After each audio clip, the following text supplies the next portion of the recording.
అవునా? తీసుకో తీసుకో తీసుకో.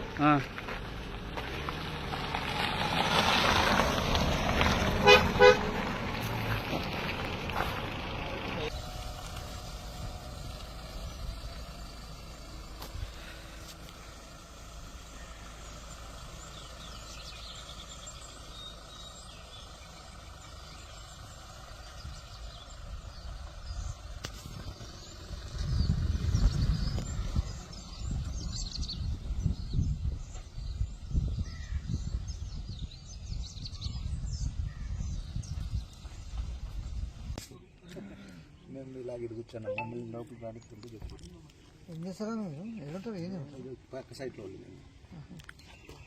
మేము ఇంట్లో పని చేస్తారా? ఈ సైట్లో ఉంటాము. చూసేకి వచ్చినప్పుడు ఈ సైట్లో ఉంటారు. హలో చెప్పండి.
అండ్ ఆ రోజు 1వ తారీఖున ఏప్రిల్లో నా పాప పుట్టినరోజు మీకు తెలిసిందే. పాప పుట్టినరోజుకి నేను జైపూర్కి వెళ్ళాను. ఈ గొడవల మధ్యలో అందరి మధ్యలో వద్దు, ప్రశాంతంగా నా బాబు పాపతో వైఫ్తో వెళ్ళి గడిపొద్దాం అక్కడ 4 రోజులు అనుకొని వెళ్ళాము.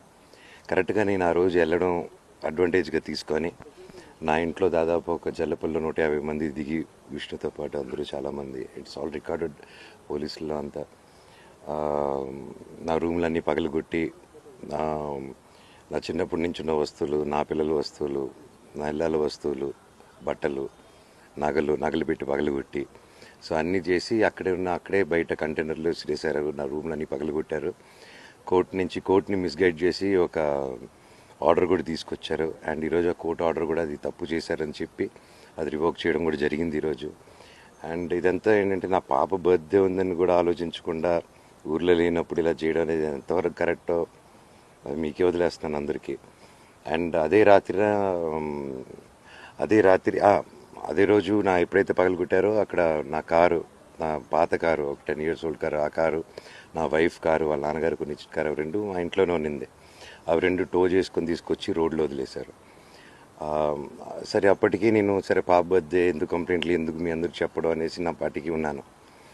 ఇంకా ఎంతవరకు వెళ్ళారంటే మళ్ళీ నా పాప బర్త్డే రోజే వాళ్ళు నా ఆఫీస్కి వచ్చి నా దగ్గర ఉన్న కారు దొంగతనం చేసుకొని నేరుగా వెళ్ళి అది విష్ణు ఇంట్లో పార్క్ చేయడం, విష్ణు వెనకాల కారులో వచ్చి దిగి ఆ కారు తీసుకెళ్ళడం. మళ్ళీ ఇంకా ఆ రాత్రిని ఇంక మా వాళ్ళు భయపడుతున్నారంటే అప్పుడు నేను జల్లపల్లిలో కూడా మా సెక్యూరిటీ వాళ్ళని కొట్టి ఇవన్నీ చేశారండి. అండ్ ఆల్ వీడియోస్ ఎవిడెన్సెస్ అన్నీ ఉన్నాయి. I be presenting it. నేనే జరిగింది వాస్తవం. I don't have to change. ఆ నైట్ వచ్చి ఆ కారు దొంగతనం చేసుకుని వెళ్ళారు. మా డ్రైవర్లు, సెక్యూరిటీలు ఆ ఇంట్లో ఉండగా బయటకు వచ్చి సీక్రెట్గా ఒక కాలనీ లోపలికి వచ్చి దొంగతనం చేయడం జరిగింది నార్సింగ్ పోలీస్ స్టేషన్లో. నేను ఇమీడియట్గా సిఐ గారికి జైపూర్ నుంచి ఫోన్ చేశారు, ఇలా దొంగతనం జరిగింది, న్యాయం చేయండి సార్ అంటే వితిన్ 6-7 అవర్స్లో విష్ణు ఇంట్లో చూశారు. తర్వాత మళ్ళీ రికవరీకి వెళ్ళినప్పుడు లేదు, ఆఫీస్కి మాదాపూర్ ఆఫీస్కి వెళ్ళింది, వాళ్ళ ఆఫీస్కి.